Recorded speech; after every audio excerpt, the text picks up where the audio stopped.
Have a blessed day to all. Tara, samahan niyo po ako, magluluto tayo ng pansit. So, yan na po yung aking ingredients. Ayan, ginisa ko na yung aking ingredients. Ayan na yung aking finished product. Kakain na po tayo ng pansit. Ang ganda ng bulaklak niya. Babawi na lang ako sa kanyang gulay. Simplihan lang natin yung kanyang sahog. Yan lang.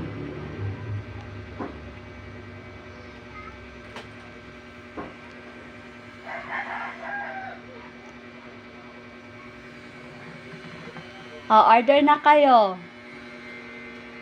100 per serve.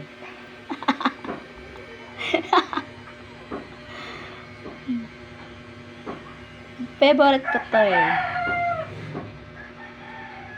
Kaya, pag gusto ko magluto, nagluluto lang ako. Anytime. Kahit wala ng sahog, basta may konting bulaklak na gulay. Kain na po!